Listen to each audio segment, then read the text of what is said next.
In this video, I'm going to make some pizza. You will see me make the dough. I will do a voiceover. Why did you do a voiceover? Because I had the TV on, that kind of stuff. So you guys don't need to hear all that. And my wife was talking to me, also known as the little lady. So you don't need to hear all that conversation. So I did a voiceover, got a little music, whatever. And so after I made the dough, I showed you how I make the crust, how I roll it out. And then I used the pizza oven. It was only about 400 degrees. Anyhow, I'm saying too much because you're going to hear it in the voiceover. Enjoy. 1.5 cups of bread flour, 1 tablespoon of extra virgin olive oil, and 1 teaspoon of granulated garlic. Let's not forget 1 teaspoon of salt. Am I forgetting anything else? You're looking into the KitchenAid mixer. I've had this mixer a long time. You notice I'm using a paddle instead of a hook. I kind of find it better to do it this way. Try it if you have one. It's going to be a partial mix in the bowl, then the rest is going to be mixed by hand. As you can see, I've added some water. Kind of hard to see the water when I put it in, but it's evident that I have.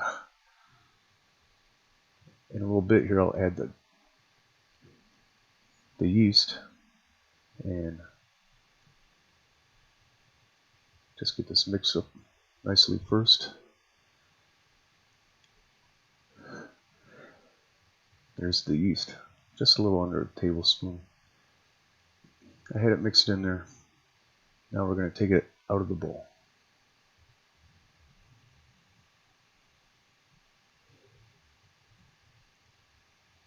Right here I have to get up all of my fingers. That was the only messy part.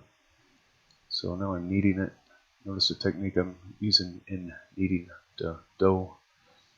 At the same time, I'm incorporating more flour into it because it was quite wet when I took it out of the mixing bowl. But I find this technique to be the best way to do it by hand. And doing it by hand is actually the best way to make dough because you can actually feel the texture. And as I knead this, I can actually feel the dough coming into shape. It just feels right. As we're in a mixing bowl, you can only watch it. It's feeling pretty good there. I just rolled it up into a ball. I'm going to put it in this little plastic bowl thing. Sprayed some non-stick cooking oil in there. And I'll spray some on top before I put plastic over it. If you don't put plastic over it, plastic wrap, yeah. You put that on there, and if you don't do that, the dough will form a skin. It just messes things up. Kind of tired after all that kneading. So now with the help of modern technology, let's watch this dough yeast rise. It was warm that day. It got up to 80 outside here in Michigan. Inside the house it's probably about 73. Okay, let's watch this rise.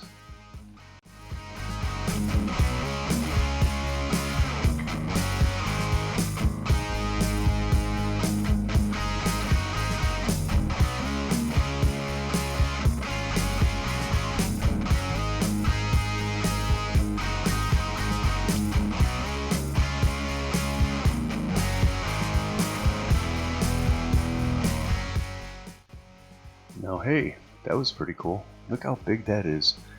I actually had to put it in the refrigerator because I didn't want to make pizza that same day. And it doubled in size there in the refrigerator. So I'm going to take it out of the bowl. I'm going to cut it in half. One half I'm going to put in the freezer. The other half I'm going to make the pizza. It's not going to be a big pizza. It's going to be maybe a 10-inch pizza, which will be just enough for the little lady and I. So I let it rise again. Now we're going to actually make the pizza pie. I'm going to take it and I'm going to lightly tap it in the middle, making sure not to touch the edges because I want a little bit of a crust. But I did have to pop that air bubble. And here you see me just tap dancing on there a little bit, not touching the edges. And then after I got, I got a little bit of size on it, you'll see this technique where it's actually going to spread the dough out into the pie. I really hate calling it a pie, it's just pizza. But you know what I mean.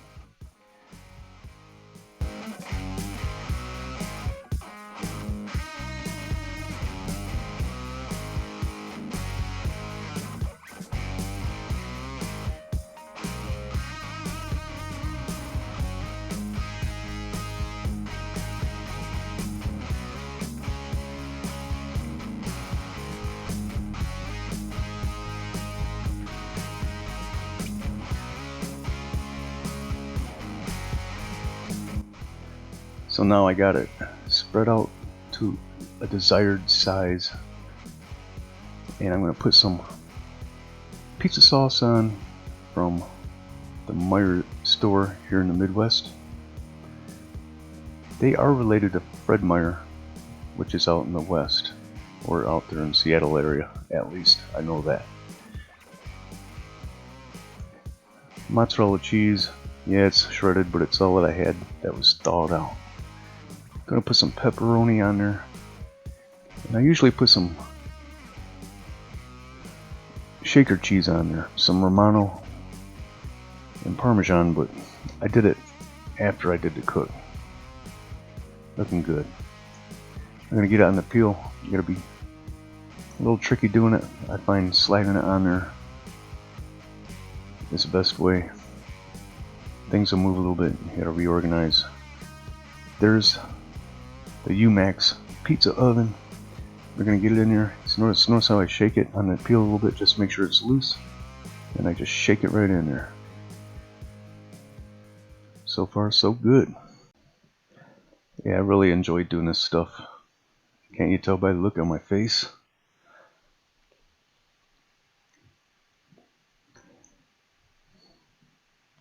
So I'm gonna give it a little spin and a check of the crust. So has anyone figured out what ingredient I forgot to put into the dough? It doesn't really matter, but you can tell just by looking at the dough that I did not add it. Please leave your answer in the comments. Alright, so with a little editing, the pizza is now done. Nothing like having a little Polly Detmer's pizza. Yeah, the pepperoni's all congregated in one part of the pizza, but that's okay. Everything's gonna be good. Set it over there on the pizza pan. There we go with that Parmesan and Romano cheese. Now I'm gonna cut it. I'm gonna cut this one into quarters, giving myself 2 pieces and 2 for the little lady. It's still morning.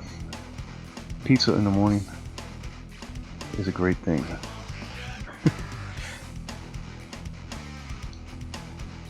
Yeah, that's pretty good. Just for a plain Jane pepperoni pizza, heck yeah.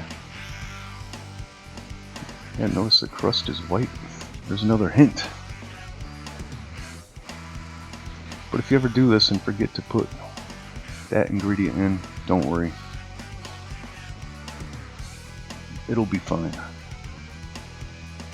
Really enjoying this. Pizza is good. Much better than those frozen pizzas. Alright, thank you folks. Never trust a guinea cook. Polly Detmer's is out of here. I'm gonna go finish this up.